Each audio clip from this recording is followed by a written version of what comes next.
ओम शांति। मीठे बच्चों, अभी तुम पुरुषोत्तम बनने का पुरुषार्थ करते हो। क्या करते हो?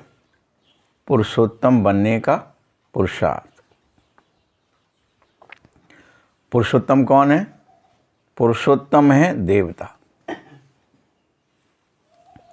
क्योंकि वह है परम पवित्र और तुम पवित्र बन रहे हो।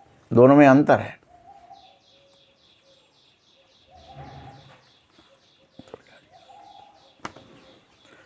तुम पवित्र बन रहे हो।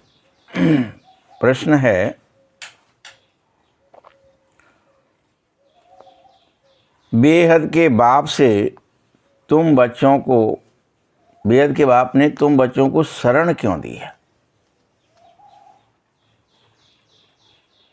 क्यों दी है शरण भाई? उत्तर है, क्योंकि हम सब रिफ्यूज के अर्थात किचड़े के डब्बे में पड़े थे। कहाँ से उठा के लाया है? किचड़े के डब्बे में पड़े थे। बाप हमें उस कचड़े के डब्बे से निकाल गुलगुल बनाता है। आसुरी गुण वालों को देवीय गुणवान बनाता है। जो आसुरी अवगुण थे, असुरता थी, सुर में नहीं थे, ताल में नहीं थे, काम क्रोध लोभ मोह में फंसे थे, उनको देवीय गुणवान बनाता है। ड्रामा अनुसार बाबा ने आकर हमें कीचड़ से निकाल करके एडॉप्ट करके अपना बना लिया है। ये ड्रामा है। उस ड्रामा अनुसार ऐसा होना था, सो हुआ है। गीत है, ये कौन आया आज सवेरे सवेरे। ओम शांति। रात को दिन बनाने के लिए मुझ बाप को आना पड़ता है। रात क्यों आया है बाबा? रात को दिन बनाने के लिए। अभी तुम बच्चे यह जानते हो कि बाबा आया है। पहले हम शूद्र वर्ण के थे और शूद्र बुद्धि थे। हमारा वर्ण और बुद्धि दोनों ही, वर्णों वाला चित्र भी समझाने के लिए बहुत ही अच्छा है कि आत्मा ही वर्ण करती है सभी पांचों के पांचों जो स्वरूप हैं उनको, बुद्धि के द्वारा। तुम बच्चे इन वर्णों में कैसे चक्कर लगाते हो, यह भी बाप ने तुम्हें समझा दिया है। शूद्र से ब्राह्मण, ब्राह्मण से फरिश्ता, फरिश्ता से देवता, देवता से क्षत्रिय, क्षत्रिय से वैश्य, फिर से शूद्र। ये चक्र है, ये तुम ही जानते हो। अभी परमपिता परमात्मा ने शूद्र से ब्राह्मण बनाया ही है हम आत्माओं को,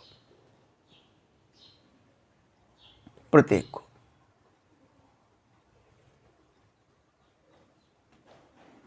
कलप कलप बाप कलप के संगम पर आकर हम बच्चों को ब्राह्मण बनाता है।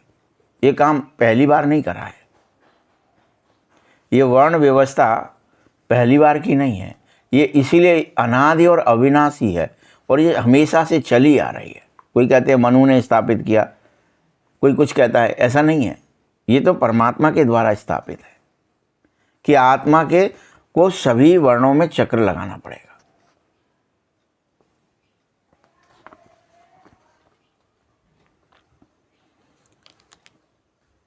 तुम ब्राह्मणों को पुरुषोत्तम तो नहीं कहा जा सकेगा, क्योंकि पुरुषोत्तम देवताओं को कहा जाता है। किसे कहा जाता है? ब्राह्मण यहाँ पुरुषार्थ करके पुरुषोत्तम बनते हैं। ब्राह्मणों के लिए तो पुरुषार्थ है कि तुम फिर से प्रयास करो, पुरुषार्थ करो और तुम पुरुषोत्तम बन जाओ, उत्तम पुरुष बन जाओ।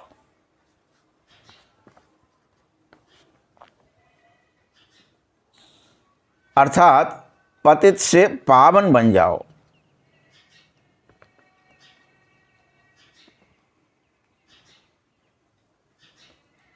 तुम पतित से पावन बनने के लिए मुझ बाप को बुलाते हो,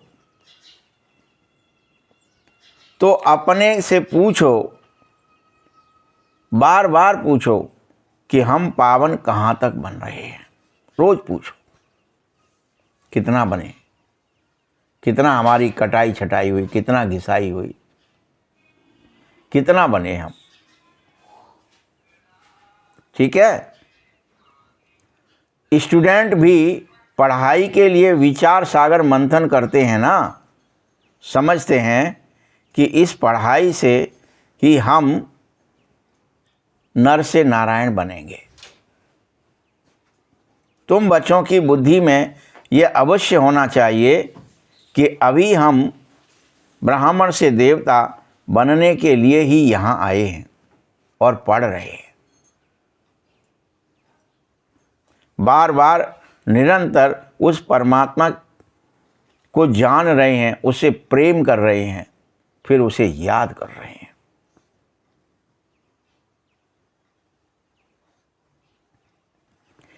ये हमारा अमूल्य जीवन है, अनमोल जीवन है,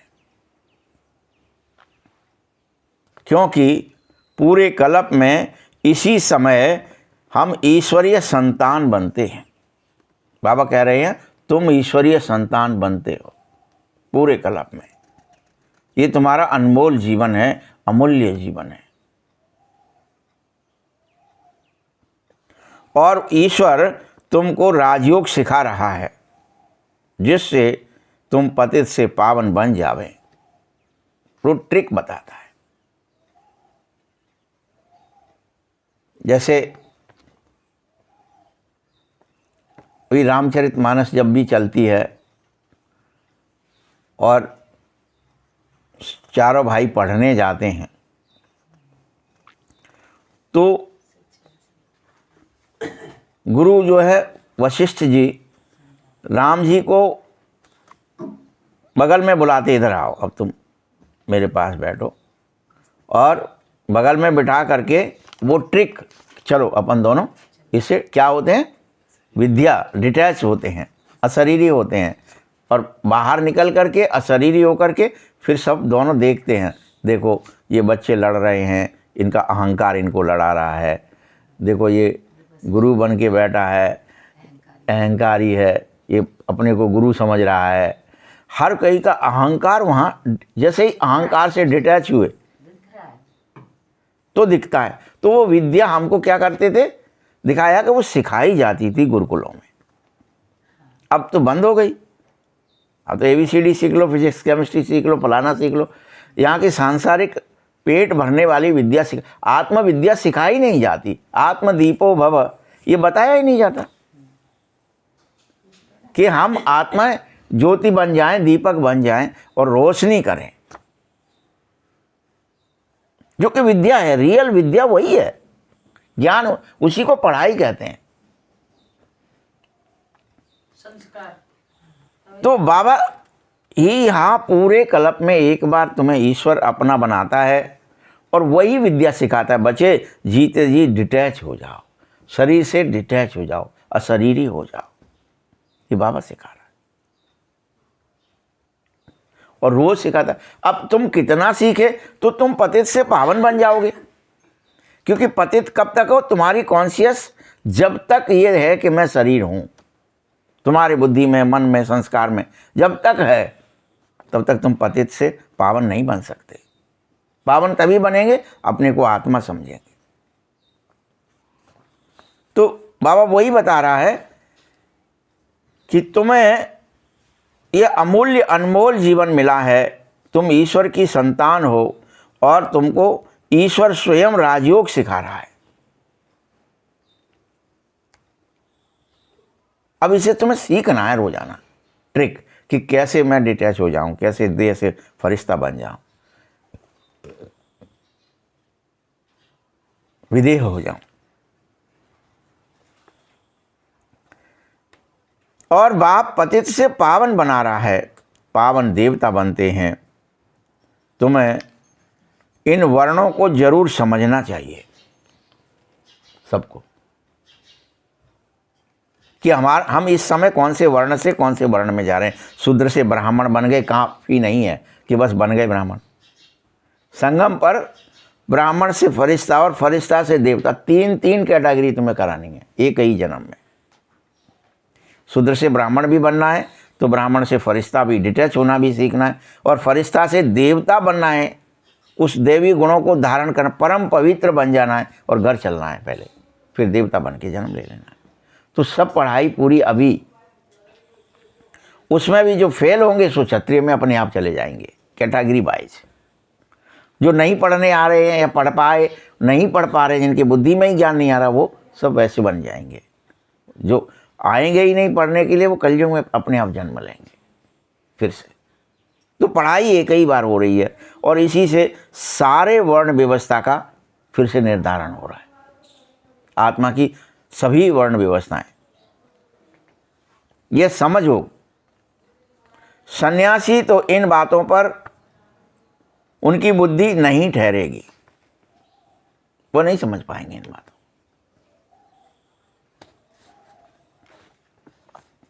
बाकी 84 जन्मों का हिसाब किताब है, वह भी तुम्हें ही समझना है। यह भी तुम समझो कि हम सन्यासी धर्म वालों 84 जन्म नहीं लेते, मात्र हम बच्चे ही लेते हैं, वो नहीं लेते।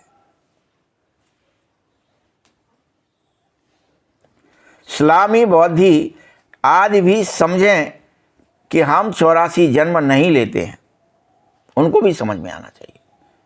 इस्लामी है, बौद्ध हैं, कोई भी 84 जन्म नहीं ले सकते।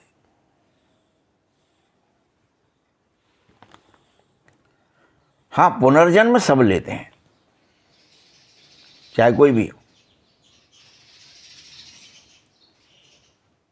जहां से जन्मे वहां से फिर पुनर्जन्म है, चाहे द्वापर में जन्मो, कलयुग में जन्मो, पुनर्जन्म सब लेते हैं। परंतु उनके पुनर्जन्म कम होते हैं, वो पूरे 84 नहीं ले सकते। तुम्हारे समझाने से झट समझ जावें, समझाने की भी बहुत अच्छी युक्तियां चाहिए। तुम बच्चे यहाँ मेरे सन्मुख बैठे हो तो बाबा बुद्धि को रिफ्रेश कर रहा है, बाबा तुम्हारी बुद्धि को रिफ्रेश कर रहा है, क्योंकि तुम सन्मुख बैठे हो।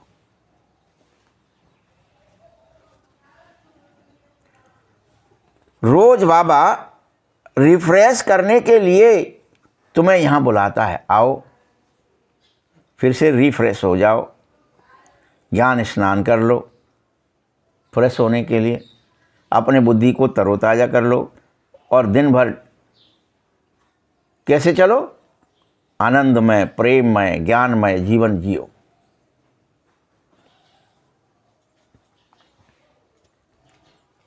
तुमको तो रोज बाबा रिफ्रेश भी करता है और कहता है कि ये धारणा धारित करो। रोज कहता है ये तुम आत्मा हो, शरीर नहीं हो, तुम शरीर से डिटैच हो, ये धारणाएं धारित करो, धारण करो। बुद्धि में यही ख्याल चले कि हम 84 जन्म लेते हैं, और कैसे लेते हैं, कैसे हम शूद्र से ब्राह्मण बन रहे हैं, कैसे हम ब्रह्मा की संतान ब्राह्मण बन रहे हैं। ब्राह्मण बनने का मतलब कैसे हम पवित्र आत्मा बन रहे हैं। खान पान, विचार, भावनाएं और कर्म बदल रहे हैं। हमारा सब क्या बदल जाएगा ब्राह्मण बनने से? जो शूद्रपना है वो ब्राह्मणपना आ जाएगा। और उसमें क्या क्या बदलता है? रहन सहन, खान पान, उठक बैठक, चाल चलन, सब बदल जाता है। व्यवहार और कर्म भी बदल जाते हैं। अभी ही बदलने हैं। सोच बदल जाती है, समझ बदल जाती है। तुम सब ब्रह्मा की संतान। अब कई कहते हैं ये ब्रह्मा कहाँ से आ गया? बाबा बैठ समझाता है कि मैंने इसका नाम ब्रह्मा रखा है।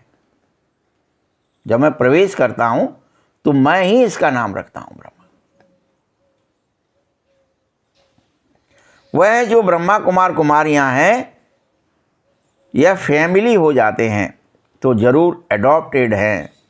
बाबा ही तुम्हें गोद लेता है, एडॉप्ट करता है। उनको बाप कहा जाता है।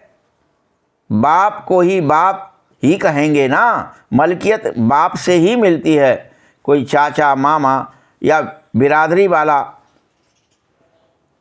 बाप नहीं होता है, बाप बाप होता है। बाबा ने सुनाया था कि एक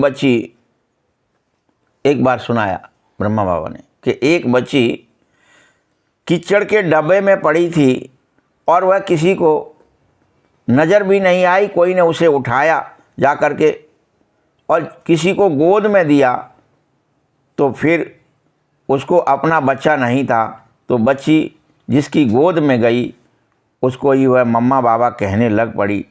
तो ये बेहद की बात भी इसी तरह से है। वो हद की बात थी, एक्चुअल ऐसा होता है कई बार। हाँ भाई, गलती से कोई चीज़ हुई है, कुछ सामाजिक दृष्टि से गलत हुआ है तो फेंक दो। अब जिसको नहीं है उसके लिए वो सब कुछ है। और वो बड़े होकर के वो कहेंगे ये मैं मम्मी हूँ, मैं पापा हूँ। माँ बाप का दर्जा मिलता है। उसी तरह से ये बेहद की बात भी है। वो तो हद की थी कि एक बच्ची के माँ बाप एक ही बने। यहाँ तो हम जितने भी हैं और जो कचड़े के डब्बे में पड़े हैं, कौन सा कचड़ा है? काम क्रोध लोभ मोह विकारों का कचड़ा है। और इसमें से कौन उठाने आ गया है? बाबा। अब वो क्या कर रहा है? सबको अपना बना करके सबको कह रहा है तो मैं ही तुम्हारा माई बाप हूँ, तुम मुझे याद करो। बात एक ही है। वो हद की थी, ये बेहद की है। कचड़े में वो भी पड़ी थी और तुम भी पड़े हो।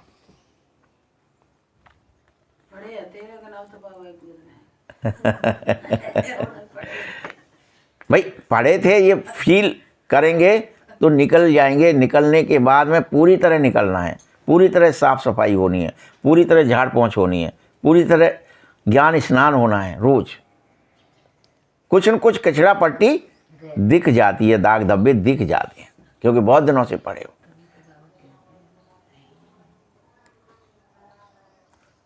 देखो तुम सब विषय वैतरणी में नदी में पड़े थे ना, पूछ रहा है,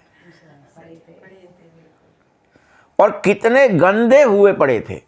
कोई थोड़े विषय वैतरणी में थोड़े बहुत गंदे नहीं थे। तुम्हारे ऊपर काई जम गई थी। हाँ, कीचड़ लग गई। ड्रामा अनुसार अब बाप ने आकर उस कीचड़ से तुम्हें निकाला है और अपनी गोद में लिया है। ये ड्रामा है। तमो प्रधान को कीचड़ ही कहा जाता है। आसुरी गुण वाले मनुष्य जितने भी हैं, असुर जिसे कहते हैं हम, अपन सब कोई को भी कहते हैं असुर ना। आसुरी गुण वाले मनुष्य सब देह अभिमान के कारण असुर कहलाते। जो बॉडी कॉन्शियस में है वह सब असुर ही हैं। आसुरी कॉन्शियस है उनकी, आसुरी गुण है उनमें। क्रोध है, काम है, लोभ है, लालच है, झूठ छल कपट, जो भी है वो आसुरी गुण किस कारण से है? देह अभिमान के कारण से। इसलिए उनको देह का बहुत अभिमान है। तो वहाँ दिखाते वो कोई भी असुर आएगा तो अपने असली रूप में आ जाएगा तो वो देह अभिमान दिखाएगा, हाँ हंसेगा करेगा, वाह तुम जानते नहीं हो मैं कौन हूँ, मेरा पद ये है, मेरी प्रतिष्ठा ये है, मेरा ये बल है मेरे पास, दिखाता है। ये काम क्रोध आदि देह अभिमान के बहुत बड़े विकार हैं। तुम रावण के बड़े रिफ्यूज में पड़े थे, कचरे में पड़े थे, वो रावण का कचरा था। और वास्तव में रिफ्यूजी भी हो, रिफ्यूज में पड़े हो, क्योंकि तुम सब मुझ बेहद के बाप को भूल गए थे। अब तुमने बेहद के बाप की शरण ली है। रिफ्यूजी कैंप बनाए जाते हैं, शरण दी जाती है, शरणागत। हम सब गाते भी थे, शरणागत वत्सल भगवान। तो अभी तुम कचड़े से निकल पुनः गुलगुल अर्थात देवता बन रहे हो, देवी गुण धारण कर रहे हो। इस समय सारी दुनिया उसी रिफ्यूज के बड़े डब्बे में पड़ी हुई है। सारी दुनिया, सबको ही चाहिए। वो जितना ज़्यादा जिसमें है उसको बड़ी प्रसन्नता भी है। बाबा ने आकर के तुम बच्चों को किचड़े से निकाल अपना बना दिया है, परंतु किचड़े के रहने वाले ऐसे हिरे हुए हैं, हिरे हुए हैं।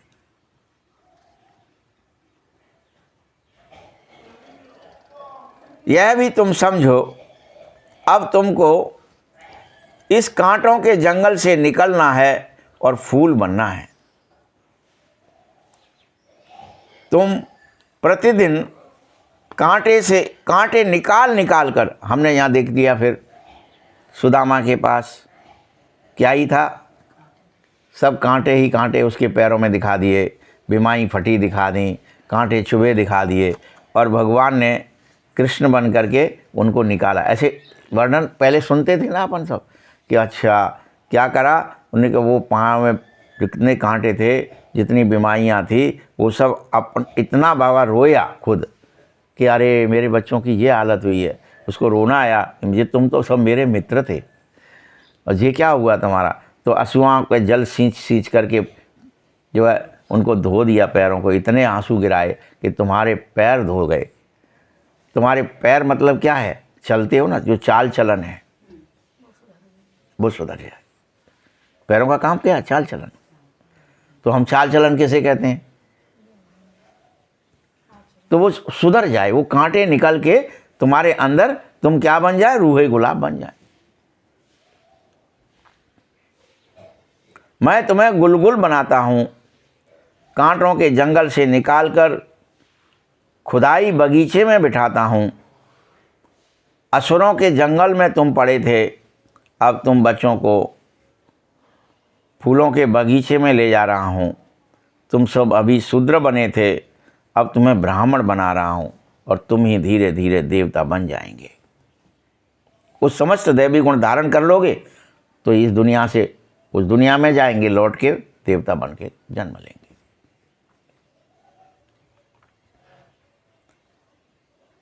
मीठे बच्चों, फिर यहीं देवताओं की राजधानी हो जाएगी। याद रखना, ब्राह्मणों की राजधानी नहीं होगी, क्योंकि ब्राह्मणों को तो कन्वर्ट होकर फरिश्ता बनना है और देवताई गुण धारण करने हैं, राज्य नहीं करना है तुम्हें। ब्राह्मण बन गए तो हम राजा बन जाएं। इसलिए पूरे कल्प में क्या ही दिखाते हैं, चाहे पेशवा लोग राजा बने भी, महाराष्ट्र साइड में बहुत सारे बाजीराव पेशवा फलाने, वो ब्राह्मण थे कहने को शरीर से, लेकिन फिर भी वो क्षत्रियपना ही कहलाएगा, ब्राह्मणपना नहीं। क्योंकि ब्राह्मणपने में क्या होना चाहिए? तुम्हारे अंदर त्याग होना चाहिए, तपस्या होनी चाहिए, सेवा होनी चाहिए। उसे ब्राह्मणपने में ये नहीं कि मैं शासक बन करके अभी से ही कोई रौब जमाऊं, नहीं, तुम्हें तो फरिश्तापना आना चाहिए, सेवा, गुप्त सेवा करना आना चाहिए। तो ब्राह्मणों की कभी राजाई नहीं होती है। बल पांडव नाम है, परंतु पांडवों को राजाई नहीं है। ब्राह्मणों का नाम ही पांडव है, पंडा। यहाँ पर जितने पंडा हैं वो कौन है? सब, चाहे आप कहीं भी किसी तीर्थ स्थान पर चले जाओ, वो पंडा कौन लोग होते हैं? ब्राह्मण ही होते हैं। तो इसलिए पंडों को अब वहाँ दिखाएंगे भले कि वो तो क्षत्रिय थे, बट पंडा कौन है? रियल में ब्राह्मण है। क्यों ब्राह्मण है? बाबा के संग रहते हैं, बाबा की बात सुनते हैं, बाबा की बात मानते हैं।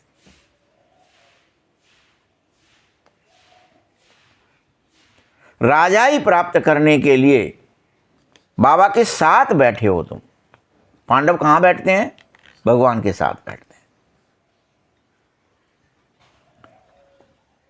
बेहद की रात अब पूरी हो रही है और बेहद का दिन शुरू हो रहा है। वो समय आ गया है कि रात पूरी हो रही है और दिन आ रहा है।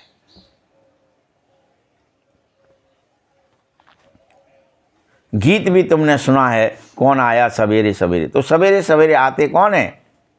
रात को मिटा करके दिन बनाने वाला भगवान आता है।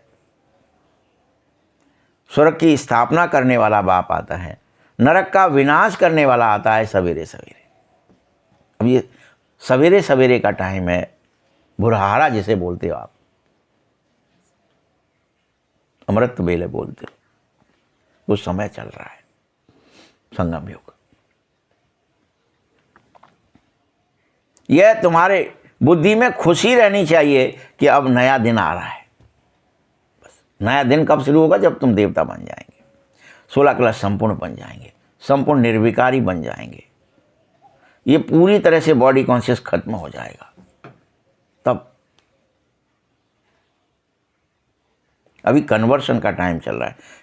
अभी तो कोई कोई ब्राह्मण ही बने हैं तो शूद्र बन जाते, ब्राह्मण बन जाते, वही चलता रहता है कुछ दिनों तक। तो अभी शूद्र अभी ब्राह्मण, अभी शूद्र अभी ब्राह्मण। तो कभी कभी वह मिटेगा।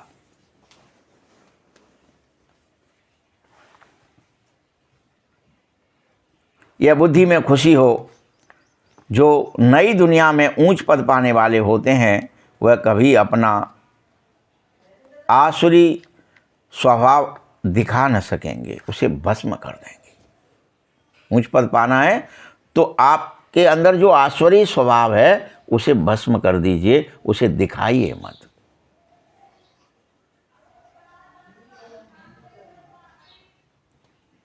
जिस यज्ञ में इतना ऊंच बनोगे, उस यज्ञ में उन आसुरी स्वभावों को स्वाहा कर दो प्यार से। जबरदस्ती कोई नहीं कर सकता। ठीक है, मैं प्रतिज्ञा करता हूं कि अब मैं आलस नहीं करूंगा, अलबेला नहीं बनूंगा, झूठ कपट नहीं करूंगा, दम्भ में नहीं जाऊंगा, पाखंड नहीं फैलाऊंगा। करो, रोज करो। कोई जो गलती हो जाए दिन भर में कि आज मेरे से ये गलती हो गई, यहाँ पैर फिसल गया था, ये गड्ढे में चला गया था, ये मेरे से झूठ हो गया था, ये छल हो गया था थोड़ा सा, ये मेरे स्मृति से विस्मृति में देवभान आ गया था, तो वो फिर से फिर सुधारना है। फिर गलती हो फिर सुधारना है। कारीगर होना इस समय आपको छाट काट हो रही है, देवता बन रहे हो।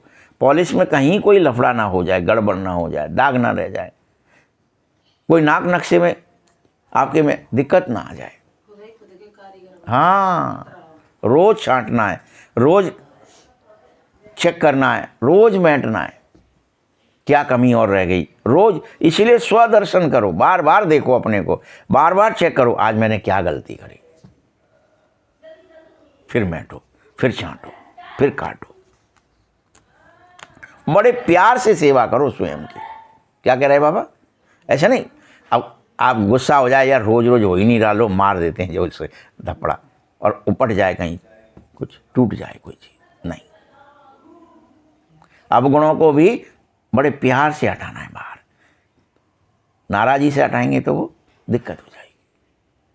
कोई भी विकार, कोई भी आदत प्यार से धीरे धीरे, हाँ भैया अब चलो निकलोगे, नहीं हमें कछु अपनों काम करना है, जो नहीं कहो यहाँ से, तो वो बैर कर लेंगे आपसे, और प्रेम से कहोगे तो निकल भी जाएंगे और कोई दिक्कत भी नहीं आएगी।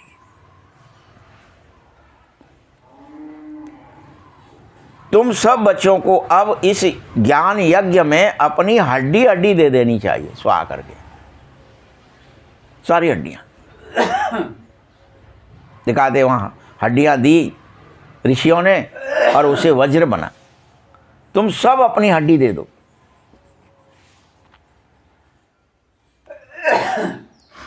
तुम्हें अपने को बार बार इतना देखो, इस चाल चलन में मैं रोज ऊंच पद पा रहा हूं कि नहीं। वहां तो हम दिखा देते एक ही व्यक्ति है मात्र, और वो अपनी हड्डी दे पा रहा है सप्त ऋषियों में से, बाकी नहीं देते हैं यहाँ। लेकिन तुम्हें सारे सभी मनुष्यों को, सभी आत्माओं को, जो हड्डी का मतलब ही होता है जो जिगरी चीज़ है, कहते हैं ना ऐसी चोट मारेंगे हड्डी में पहुंच जाएगी। जो जिगरीपना है, जो बहुत कठोर है, जो कठिन है स्वभाव और संस्कार, वह भी जो आसुरी अवगुण गुण है उन्हें स्वाहा करना है। हड्डी हड्डी हड्डी हड्डी, धीरे धीरे जितनी हट है।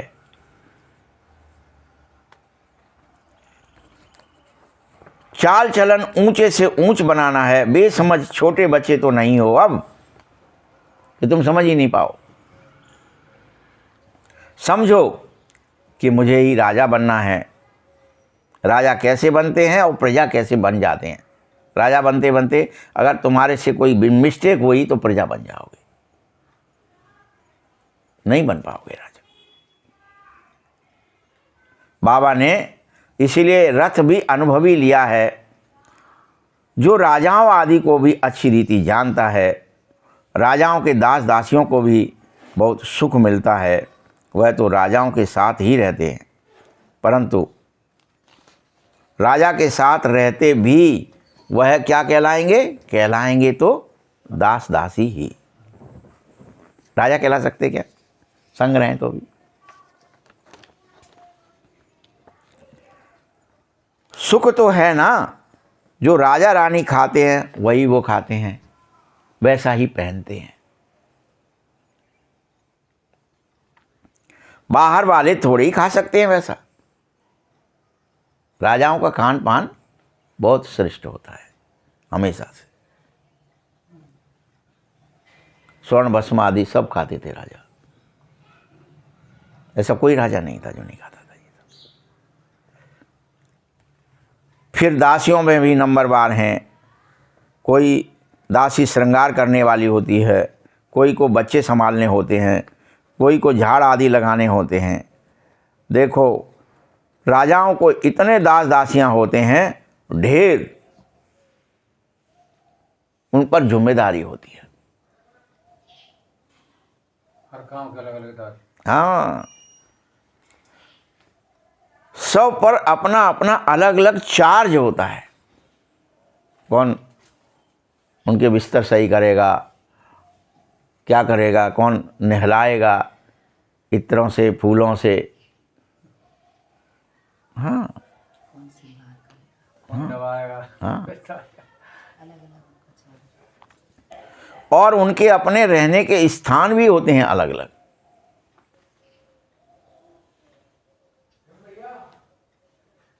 वह कोई राजा रानी जैसे सजाया हुआ नहीं रह सकता है।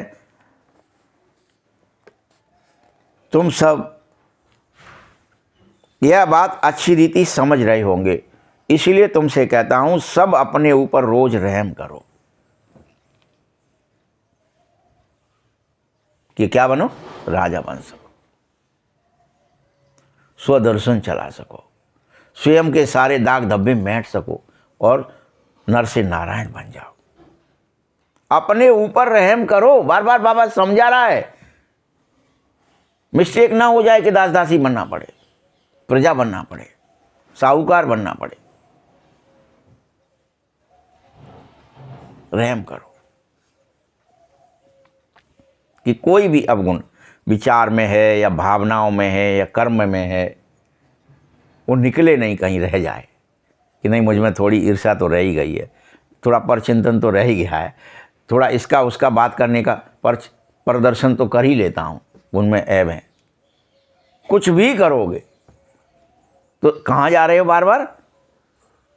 जब दूसरों को देखेंगे तो श्रापित हो जाएंगे कि जाओ तुम दूसरों की सेवा करो। तुम नहीं मान रहे ना, श्रापित हो जाते। तुम्हें दूसरों का ही अच्छा लग रहा है ना, खुद को देख, अरे खुद को संभाल। ये पूरे कल्प में एक ही बार टाइम है कि हम स्वयं के आत्मा के अंदर लगे हुए समस्त विकारों के धब्बों को निकाल दें पूरी तरह से। निश्चल, निर्मल, निर्विकार, निर्भय, निरहंकार, निराकार हो जाएं, कोई आकार न बच जाए।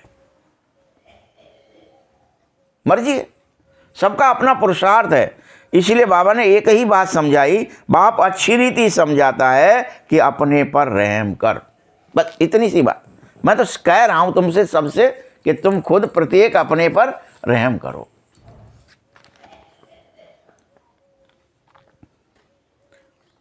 क्योंकि तुम सब ऊंचे से ऊंच बनने का पुरुषार्थ करने आए हो, नर से नारायण बनने का पुरुषार्थ करने आए हो। हम अभी शूद्र से ब्राह्मण बने हैं, यह भी अहो सौभाग्य है। यह भी कि हमारे अंदर वो बॉडी कॉन्शियसनेस खत्म हो रही है, देह अभिमान मिट रहा है और हम पवित्र बन रहे हैं पूर्ण रूप से, बाबा की याद में रह रहे हैं। पवित्र किससे बनते हैं? याद से बनते हैं। और कोई तरीका है क्या पवित्र बनने का? कोई तरीका नहीं है। ये अहो सौभाग्य है। और फिर हम ही फरिश्ता बनते हुए देवता बन जाएंगे। ब्राह्मण बन रहे हैं, ये अहो सौभाग्य। धीरे धीरे फरिश्ता, डिटैचमेंट उस ब्राह्मण पने से भी, और फिर पूर्ण रूप से देवता। इसलिए ये संगम युग बहुत ही कल्याणकारी। यहाँ रोज चेकिंग है और काम पूरा नहीं कर हो सकता है कभी भी। यहाँ का सफाई अंदर से चलती रहनी चाहिए, बाहर से भी चलती रहनी चाहिए। साफ सफाई, पवित्रता। उसके लोग बाग भी यहाँ संसार में भी कोई वस्तु कहीं रखी रहती हैं तो वहाँ धीरे धीरे क्या आने लगते। कोई अलमारी आपकी बंद है, आपने खोली नहीं साल भर, बदबू आएगी खोलोगे तो कहते हैं नेगेटिविटी आ गई इसमें। और कुछ कुनैन की गोली वोली रखो, कुछ उसको थोड़ा खोलो, हवा आने दो, उसमें ऑक्सीजन जाने दो, उसका प्राण खत्म हो गया। यही हमारा हिसाब है सबका। तुम्हारी हर बात में धीरे धीरे कल्याण भरा हुआ होना चाहिए। ऐसी बातें करो कि सबका भला होने लगे, खुद का भी और दूसरों का भी। हर बात में, हर कर्म में, बोल में, दृष्टिकोण में। मीठे बच्चे, भंडारे में भी तुम जाओ तो योग में रहकर ही भोजन बनाओ, और जिससे वह भोजन जो कोई भी खाए बहुतों का कल्याण हो जाए, क्योंकि उसमें याद भरी हुई है, पवित्रता भरी हुई है। जब कोई अभी भी भक्ति के मार्ग में श्रीनाथ द्वारे जाते हैं, वहाँ भोजन बनाने वाले जो होते हैं वह बिल्कुल ही पट्टी बांधकर मुंह पर साइलेंस में रहते हैं। उनको आवाज़ करने का आदेश ही नहीं है, पट्टी बंधी है और भोजन बनाते रहो, आदेश नहीं है। श्रीनाथ द्वारे,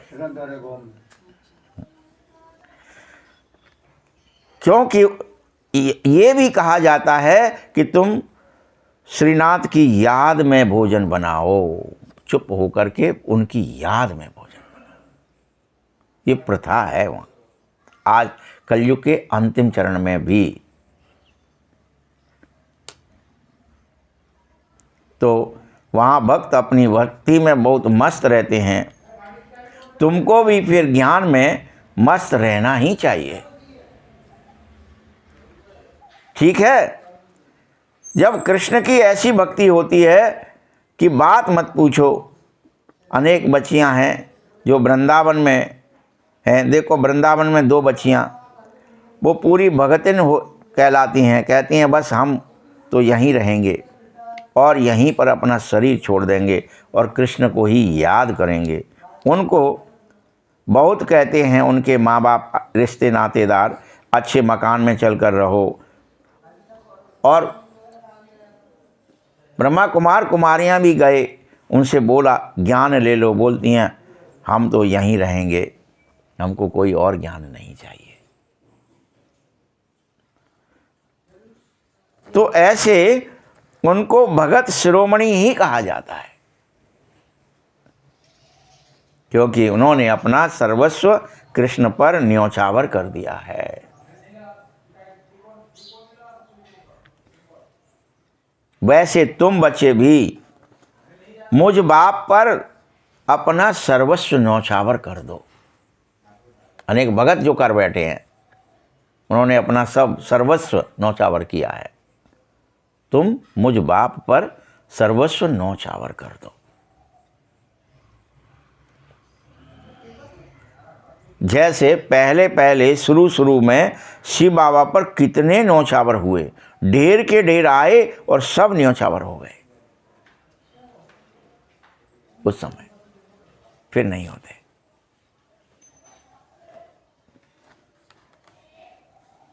जब भारत में आए तो बहुतों को अपना घरबार याद आने लगा, कितने चले भी गए।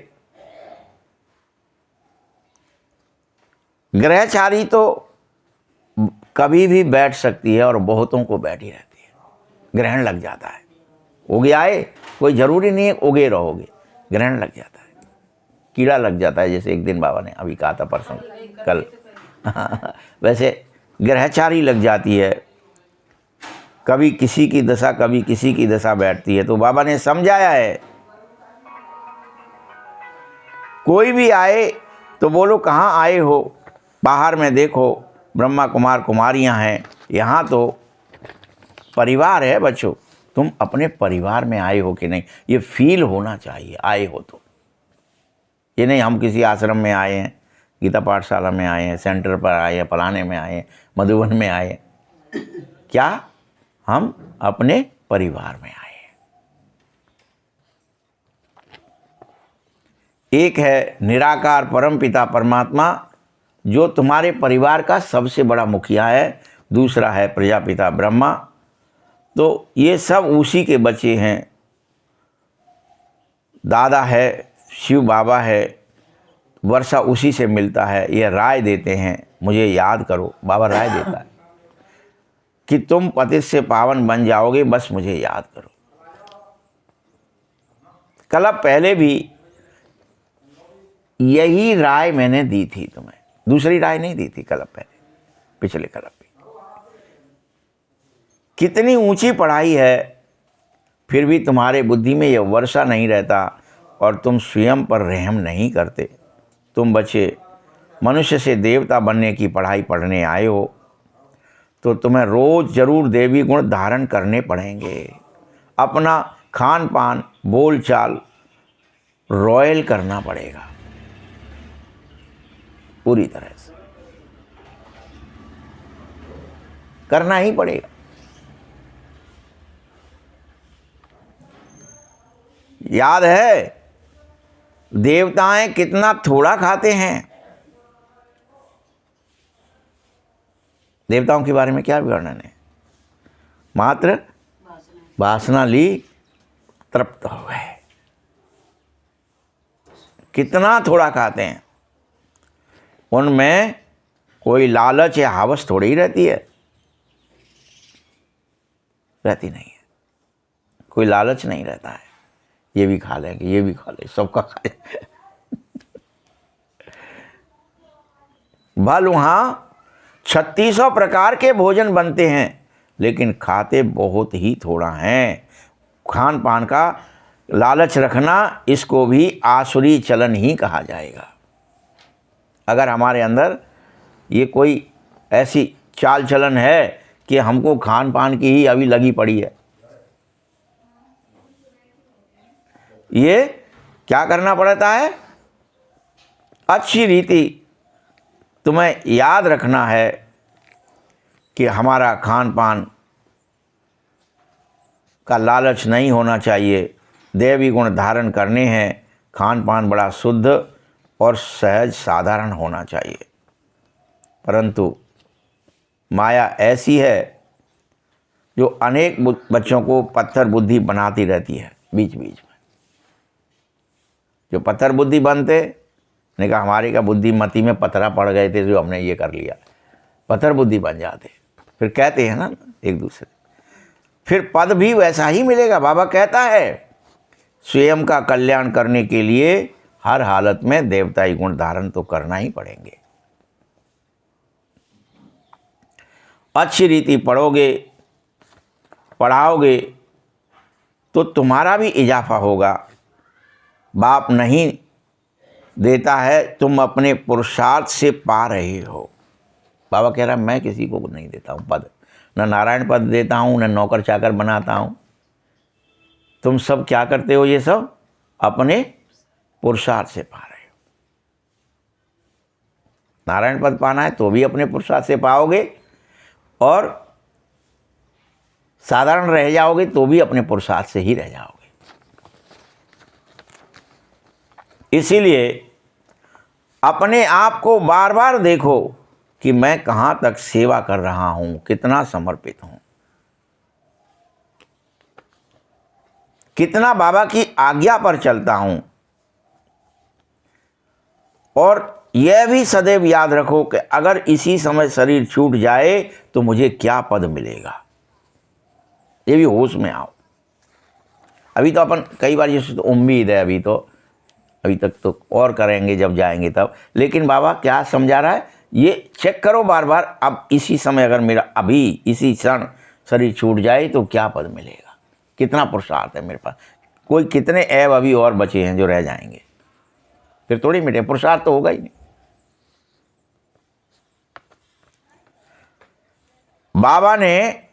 बाबा से कोई पूछे तो बाबा तो झट बताता है कि इस एक्टिविटी से समझा जाता है कि तुम्हें बस इतना ही पद मिलेगा, ये फलाना पद मिलेगा। तुम्हारे जो कर्म है, तुम्हारी जो एक्टिविटी है, इससे अभी तुम्हें ये पद मिलेगा।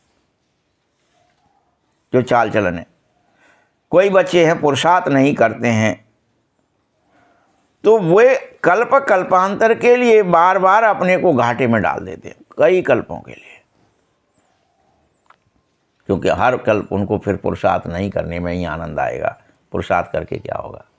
कपड़े बदल लो बहुत है, मनस बदल के क्या करने वाले हैं? अच्छी सेवा करने वाला हर कोई अच्छा पद पाता है। तो सबसे पहले सेवा किसकी करनी थी? बाबा ने क्या बताया आज? खुद की करनी, खुद के दाग धब्बे मेटने, खुद के ऐब देखने और रोज हटाने, क्योंकि पद तो आपको ही पाना है। मूर्तिकार आप हो, अपनी मूर्ति आप ही बनाओ, इसमें बाबा कुछ नहीं करेगा। हर एक को अंदर में मालूम रहता है कि अभी नर से नारायण बनेंगे या सिर्फ दास दासी ही बन पाएंगे। ऐसा भी है, सबको जो पढ़ता है, जो फर्स्ट क्लास फर्स्ट आ रहा है, उसको कोई प्रश्न नहीं रहता, सारे प्रश्न के उत्तर उसके पास रहते हैं। हर एक बात ऐसे बहुत हैं जो नंबर 1 आते हैं, वो उनको कोई प्रश्न का यही गूढ़ता नहीं रहती, इसका मतलब क्या, उसको पता रहता है। बाहर से ऊपर से नहीं कह सकते। स्कूल में भी स्टूडेंट समझ जाते हैं कि हम सीनियर बनेंगे या जूनियर, यहाँ भी ऐसे ही है। सीनियर जो होंगे वह राजा रानी, जूनियर जो होंगे वह दास दासी या और कम पद आएंगे।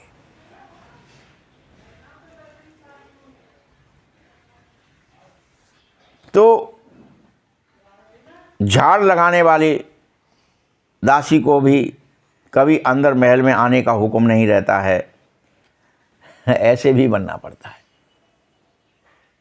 तुम तो झाड़ लगाते हो, बार बार झाड़ू लगाओ, तुम्हें रसोई में आने का हुक्म नहीं है।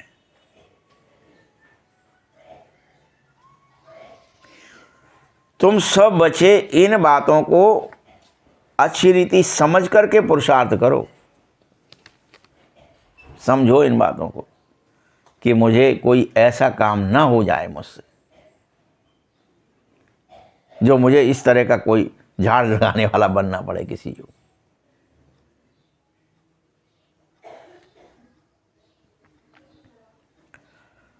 पिछाड़ी में तुम सब और भी इस बात को स्पष्ट समझते जाओगे।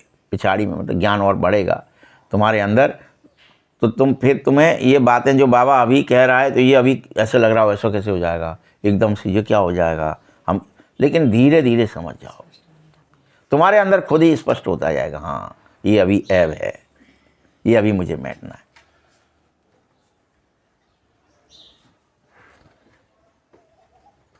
ऊंच बनाने वालों का रिगार्ड भी रखना चाहिए। अनेक ऐसे होंगे रास्ते में तुम्हें मिलेंगे जो तुम्हें ऊंच बनाने की शिक्षा देते रहेंगे। अरे भाई ये गड़बड़ मत करो, ये गड़बड़ मत करो, ये गड़बड़ मत करो, तुम ये मत करो, ऐसा ठीक नहीं है, ये तुम्हारा ऐब है, इसको मैटो। तो उनका रिगार्ड करो। अगर तुम डिसरिगार्ड करेंगे तो वो मैट नहीं पाएंगे। तुम रिगार्ड करें, अच्छा क्या क्या है बताना जरा, क्या मैटना है मुझे, आपने ये बताया, अच्छा बताया।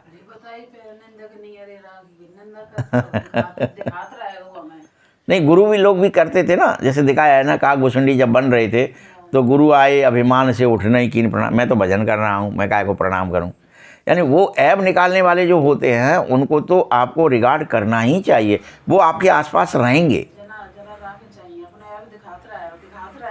ऐब ही को नहीं, जो सुधार का, हाँ गुरु बोला है।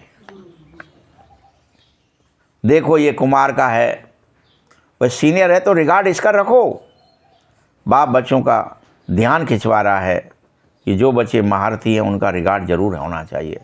अगर रिगार्ड नहीं रखोगे तो अपने ऊपर पाप का बोझ चढ़ा लोगे तुम खुद ही। माँ बाप का रिगार्ड रखने की क्यों बात करी जा रही है, इसलिए करी है कि वो मूत पलीती भी करते, सब करते, लेकिन तुम्हारा भला ही चाहते हैं, मेरा बच्चा मुझसे ऊपर निकल जाए।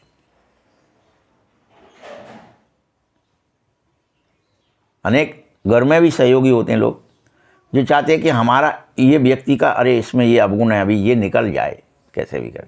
ये तुम्हारा निकला नहीं, तुम अभी माने नहीं, तुम्हारा ये ऐब अभी है, ये विघन करने का ऐब है, विघन डालने का ऐब है, खिलकौटी पढ़ने का ऐब, ये ऐब हैं, सब निकलने हैं। राजा बन जाओगे तो खिलकौटी पढ़ोगे क्या, बताओ।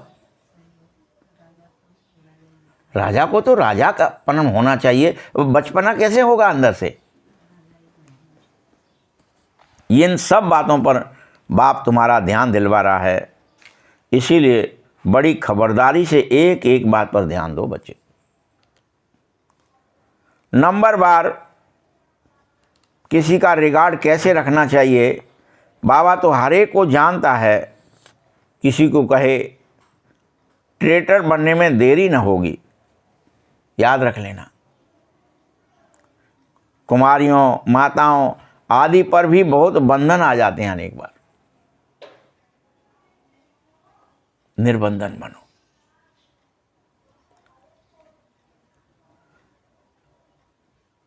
ऐसी बहुत सितम सहने वाली माताएं हैं जो फिर बाद में लिखती हैं, बाबा हमको ये बहुत ही तंग कर रहे हैं, हम क्या करें,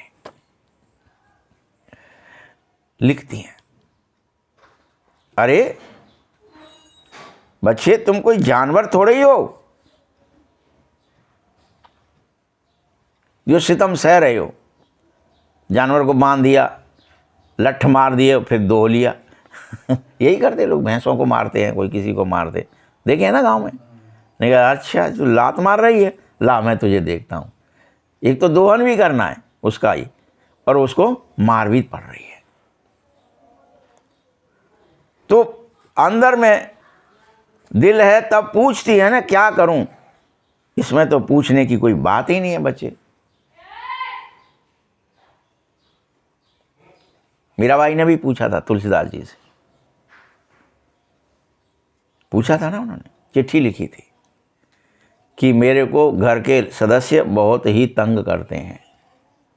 तो उन्होंने क्या कहा था, तजिए ताय कोट बैरी सम यद्यपि परम स्नेही।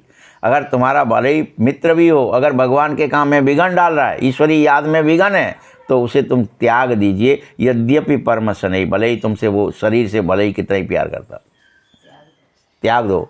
और इस बात को सुनते ही मेरा भाई मेवाड़ छोड़ करके वृंदावन चली गई थी। लेकिन रट, मेरे गुरु ने मुझको आदेश दे दिया है, अब मैं रुक नहीं सकती। तो किसी से पूछा सलाह क्या करें, कोई बड़ी दुविधा हो रही है, निकले कि नहीं निकले यहाँ से, जाएं कि नहीं जाएं। ये कुछ लोग प्रेम भी कर रहे हैं लेकिन याद में बड़ा विघन डालते हैं, छोड़ दो। जो याद में विघन डाले वो भले यद्यपि परम स्नेही तजिए ताय कोट बैरी सम, ये लिख दिया तुलसीदास जी ने। हाँ, ऐसे समझो ये करोड़ों बैरी हैं, ये तो बैरी हैं मेरे, इसलिए छोड़ दीजिए, विघन है। और अपन सब तो इसलिए वहाँ तो पहले फैसिलिटी थी, मधुबन जाओ रहने लगो, आश्रम पे जाओ रहने लगो। आज तो आपको फैसिलिटी भी नहीं, क्योंकि अपन ने खुद ही नहीं त्यागना चाहते, कुछ देना ही नहीं चाहते, कोई निर्माण खुद ही नहीं। जितने सेंटर बने हैं, पहले किस लिए बनते थे सेंटरों का, क्यों निर्माण किया जाता था, कि वहाँ आके वो आत्माएं रह सकें जिनको घर में विघन है, इसलिए सेंटरों का निर्माण करना शुरू किया गया था। ऐसे थोड़ी कर गया था कि हम अकेले रहेंगे जहाँ में और तुम तो सिर्फ आते जाते रहो।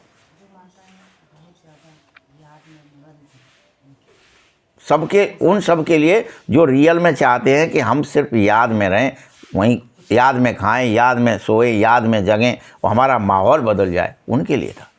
जाओ अपना निर्माण कर लो, उसमें रहो, सब लोग एक जैसे रहो, एक जैसे। ये नियम बनाया गया बाबा के पास।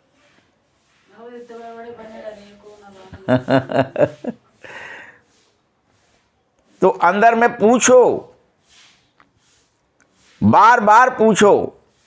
आत्मा अपना मित्र है, अपना आत्मा ही शत्रु है, जो चाहो सो करो। पूछना माना दिल है, मुख्य बात याद की है। याद से ही तुम पवित्र बन सकते हो और कोई तरीका नहीं है। लेकिन हर एक को याद, पवित्र तो बनना ही है। लक्ष्मी नारायण नंबर 1 पवित्र होते हैं। देखो यह मम्मा कितनी सेवा करती थी, ऐसा तो कोई कह न सके कि हम मम्मा से भी होशियार हैं। मम्मा ज्ञान में सबसे तीखी थी। योग की कमी बहुतों में है, याद में रह नहीं सकते हैं। कई बच्चे ऐसे याद ही नहीं करते हैं। जब याद नहीं करोगे, योग में नहीं रहोगे, तो पापों का विनाश कैसे होगा, विकर्म, तुम्हारी बुराइयां कैसे मरेंगी। वो आग में ही जलती हैं और वो याद की आग में जलती हैं। कोई विकर्म को जलाना है वो याद से ही जलेगा। कोई संस्कार खत्म नहीं होगा, दूसरा तरीका नहीं है संस्कार को खत्म करने का। यह नियम कहता है, लॉ कहता है, पिछाड़ी में तुम सब बच्चों को याद में ही शरीर छोड़ना है। यही पक्का नियम है बाबा की तरफ से। शरीर भी छोड़ो तो याद में छोड़ो, बिना याद के शरीर मत छोड़ देना, योग अग्नि में छोड़ो। शिव बाबा की याद में ही तुम्हारे प्राण छूटने चाहिए, प्राण तन से निकलने चाहिए। एक बाप के सिवाय और कोई याद ही ना आवे, कहीं भी लगाव आसक्ति ना रह जाए, कहीं भी। यार किवाड़ तो नहीं खुला है, कोई घुस तो नहीं आएगा, दरवाजा बंद है कि नहीं, बच्चे लोग हैं कि नहीं, लगाव जरा जरा सी बातों में लगे हुए हो। प्रैक्टिस करो। हम अशरीरी ही थे और मुझे देह को छोड़कर अशरीरी होकर ही जाना है। बच्चों को बार बार समझाता हूँ, बहुत मीठा बनो। देवी गुण तो होना ही चाहिए, देह अभिमान का भूत होता है, अपने पर ध्यान जरूर रखना है। तुम्हारी चाल चलन बहुत सुधारनी है और मुझे नित्य याद करो, नित्य याद करो। चक्र को भी याद करो कि ये चक्र चल रहा है भाई, अभी नहीं तो कभी नहीं। अभी युग ऐसा चल रहा है, परिस्थिति, टाइम ऐसा आ गया है इस काल चक्र में कि इसी समय जो कुछ बोना है बीज बो दो। जैसे आषाढ़ का महीना होता है ना, उससे पहले ही दशहरे में जब पिछला साल खत्म होने को होता है तो क्या करते थे लोग, हरायते लेते थे, भैया इस समय बोआवनी कर देनी है। नया वर्ष आषाढ़ में लगेगा, उससे पहले ही ज्येष्ठ मास में ही दशहरे के दिन ही बो दो। फिर क्यों करते कि वो बदलने से पहले बोना है। संगम युग उसे कहते हैं। साल भर में संगम कौन सा हुआ वहाँ पर, यही हुआ। तो अभी बोलो, अभी नहीं तो कभी नहीं।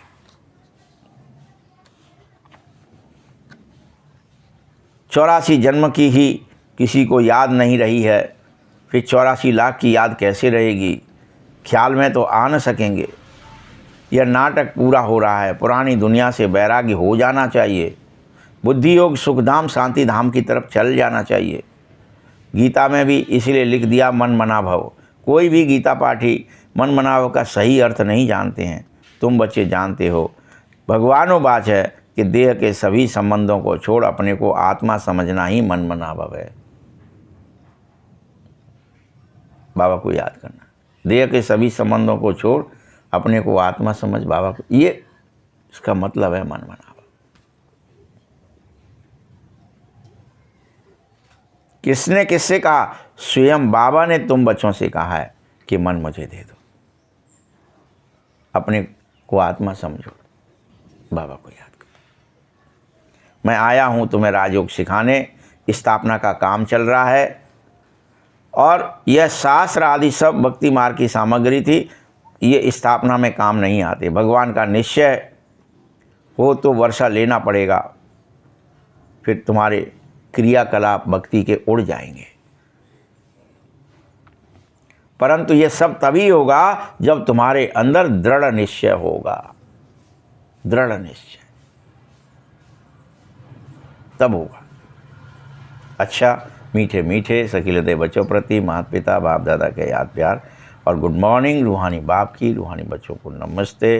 रूहानी बच्चों की भी बाप दादा को बहुत बहुत याद प्यार और नमस्ते। धारणा के लिए मुख्य सार है, देवता बनने के लिए बहुत रॉयल संस्कार धारण करो। फिर से करना ही है। तुम अपने खान पान को शुद्ध करो। खान पान की शुद्धता में एक तो शुद्ध होना ही चाहिए, रियल में शुद्ध, और उसको भी याद में खाओ, याद में बनाओ।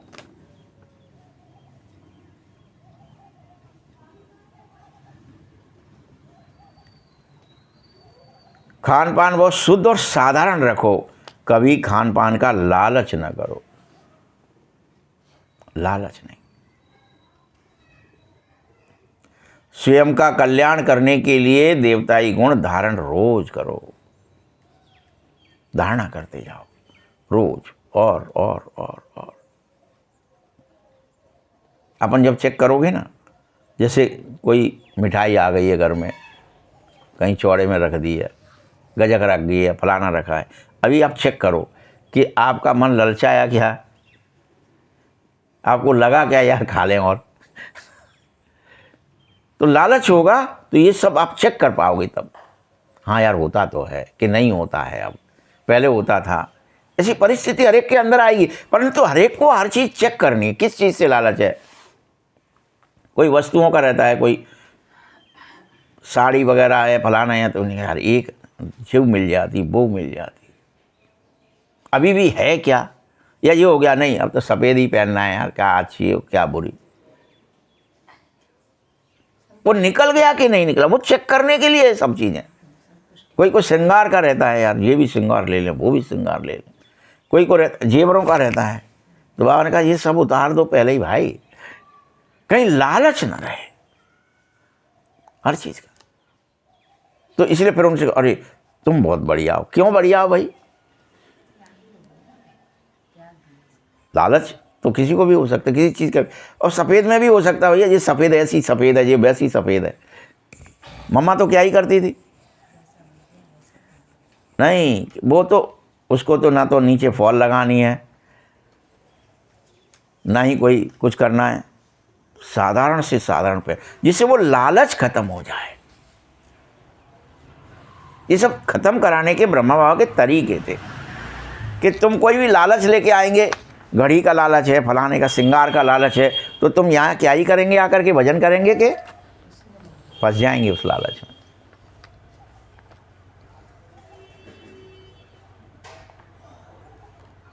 तुम्हें अपना कल्याण करने के लिए दैवी गुण धारण करना है। दूसरा पॉइंट है अपने ऊपर ध्यान रखो, सबके साथ बहुत प्रेम से चल सबके साथ आपकी चाल चलन कैसी होनी चाहिए? सबके साथ प्रेम से चाल चलन होनी चाहिए। अपने में जो सीनियर है उसका रिगार्ड भी रखो, बहुत बहुत मीठा बनो और देह अभिमान में ना आने की प्रतिज्ञा करो कि आप मुझे किसी हालत में भी देह अभिमान में नहीं फंसना है। वरदान है बीती हुई बातों को रहमदिल बन समाने वाले शुभ चिंतक भव। बीती हुई बातों को क्या करो? रहमदिल बनकर समाने वाले शुभ चिंतक। यदि किसी को क्या होता है, कई बार आपसे कोई बात हमने कही या आपने हमसे कही और हम उसको लेकर के बैठ गए, दिन भर रात भर मुझसे ये कह दिया। एक दिन बैठे रहे, 2 दिन, 4 दिन, 10 दिन, महीने भर, जितना ज़्यादा वो जहरीला होता जाएगा अचार की तरह, उतना विषैला होता जाएगा, विषयी होता जाएगा, आपको दुख देने, आपके अंदर ही वो आपको गला देगा, कैंसर पैदा कर देगा। विचार ने आपको घेर लिया और आप मर गए उसी चक्कर कि आप उस विचार को नहीं छोड़ पाए। अचार बना लिया, मुरब्बा बना लिया उसका, और उसने आपको सड़ा दिया, वो तो सड़ा सो सड़ा विचार।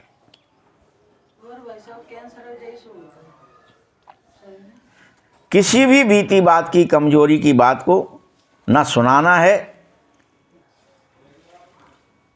अगर सुनाए भी तो शुभ भावना से किनारा कर लो, कोई सुनाए तो। व्यर्थ चिंतन में फंसो मत, कमजोरी की बातों में, आपस में चाल चलन में फंसो मत। बीती हुई बातों पर क्या करो? पर्दा डाल दो, संभालो। समा कर शुभ भावना से उस आत्मा के प्रति मनसा सेवा करो। भले ही संस्कारों के वशीभूति उल्टा कह रहा है, कर रहा है या सुना रहा है, तो उसे परिवर्तन करो। एक दूसरे 1 से 2 तक, 2 से 3 तक व्यर्थ को फैलाओ मत। इन बातों की माला मत बनाओ। हम क्या करते हैं? 1 से कई, 2 से कई, 10 से कई, विन्नय सो कई दई, विन्नय सो कई दई, विन्न। अरे भाई क्या ही हो गया? ऐसा अटेंशन रखो, अर्थात शुभ चिंतक बन जाओ। स्लोगन है संतुष्ट मणि बनो तो प्रभु प्रिय, लोक प्रिय और स्वयं प्रिय बन जाओगे। संतुष्ट मणि बनोगे तो संतोषी बनो, तो प्रभु प्रिय, लोक प्रिय और स्वयं प्रिय, तीनों के प्रिय। स्वयं के भी हो गए, प्रभु के भी हो गए और संसार लोकप्रिय। अव्यक्त इशारे हैं। कंबाइंड रूप की स्मृति से सदा विजयी बनो। इसमें है जैसे शरीर और आत्मा कंबाइंड है तो जीवन है, वैसे ही आत्मा शरीर से अलग हो जाए तो जीवन समाप्त होता है। वैसे ही कर्मयोगी जीवन होना चाहिए, अर्थात कर्म योग के बिना नहीं, कर्म योग, योग कर्म के बिना नहीं हो सकता। कर्म के बगैर योग ना हो और योग के बगैर कर्म ना हो। कंबाइंड सदा कंबाइंड हो जाओ तो सफलता अवश्य मिल जाएगी।